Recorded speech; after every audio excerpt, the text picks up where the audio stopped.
Cal's lawyers did some digging, and they believe they found two other potential suspects. And for the very first time, one of those suspects is breaking his silence to Crime Watch Daily. Beautiful Michelle Harris's body was never found, her murder never solved. Her millionaire husband, Cal Harris, tried 4 times, eventually acquitted. I think it's disgusting. All these trials, wasting all the taxpayers' money. Everybody knows he's guilty. But has the cloud of doubt and accusation that now hangs heavy over Cal Harris made him a bitter man? Let me explain to you, okay? I'm done. I'm done taking crap from people. I'm done being called a murderer. But his problems are not over. Shortly after the 4th trial, Cal was arrested. New York State Police have charged Cal Harris with 4th-degree stalking By the same police who cuffed him for his wife's murder. They say he verbally threatened an off-duty member of the state police and his family while standing in front of that member's home in Oneonta. I'll tell you now, I almost think it was a setup.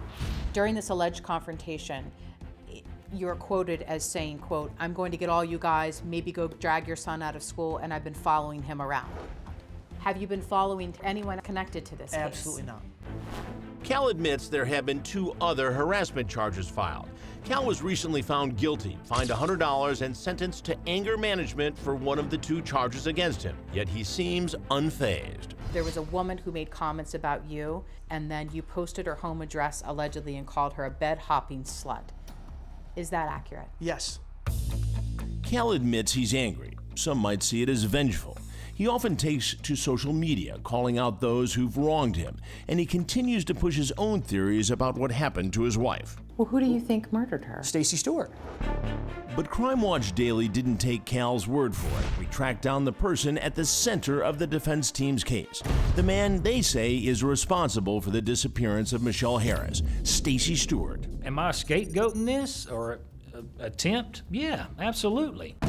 Stewart never defended himself in court. He agreed to tell his story to Crime Watch Daily exclusively. I had no involvement with Michelle's disappearance. Whatever happened to her, I had no involvement whatsoever. Stewart admits he knew Michelle from Lefties, but had no personal relationship with her. I can only say it so many times that, I never was alone with Michelle Harris. What about his truck seeming to match the one seen by Kevin Tubbs? For somebody to drive by and, hey, that's a blue or a black truck, it's kind of hard to tell. Stacy says the items found in the pit had nothing to do with him. He hadn't been back to the house for almost 15 years, but he does admit Chris Thomason showed up at his house with bloody clothes. He came to the door. I'd said something about, hey, Joe, kill a deer or you been hunting or something, and I didn't get no response out of it, but I do know that those clothes got burned. Not the burn pit, but also had a burned barrel.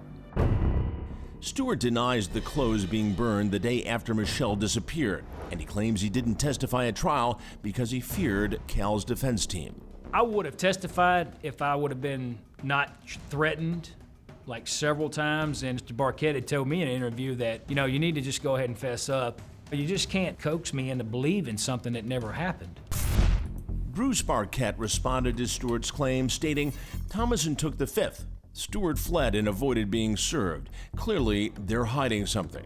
Not surprising, given that we know they were burning bloody clothes the day after Michelle disappeared. Stewart says despite his denials, just like Cal Harris, he'll be forever living under a cloud of suspicion. I'm always looking behind my shoulder and knowing that at any given time, any day, that law enforcement, any kind of agency could show up, arrest me, have a trial that'd probably last a day, and nobody would ever hear from me again. Does Stewart think Cal killed Michelle? I don't know if he was involved, and I'm not that type of person to judge him, because I know what it feels like. Speculation hurts, and if he had something to do with it, he got away with it, hey, he can live with it. Through it all, Cal and Michelle's 4 kids have stood by their father. Jenna and Tanner were only 4 and 2 the day their mom disappeared. Have you always believed in your father's innocence? Yes. If he did have something to do with it, then he wouldn't have fought so hard. Any person who knows that they're guilty wouldn't have gone to the extreme lengths that he went to come home. I've just known all along that he's innocent. Besides the fact that he's my father, it's just he's not secretive, he's not mean or abusive. If your mom is watching over you right now, what would you want her to know? I would just want her to be proud of me. I just miss her a lot. I think life would be a lot simpler if she was still here. And in his next chapter, Cal says he will now be filing a civil suit against the New York State Police in Tioga County District Attorney's Office. What is your message today to the district attorney? You abused your power. You did this strictly for your own career and your own personal agenda. You got greedy, and now you're going to pay. Though Michelle Harris's murder remains a mystery, it seems the man who has stood accused so often is now committed to retaliating in his own way. It seems that you have a lot of fight left in you. Oh, absolutely. What are you planning to do with this anger? We're going to go after them. Crime Watch Daily reached out to the New York State Police, who said, quote, "We appreciate the opportunity, but we will decline responding to his allegations." Former Tioga County District Attorney Gerald Keene never responded, and current Tioga County District Attorney Kirk Martin responded saying he has no comment.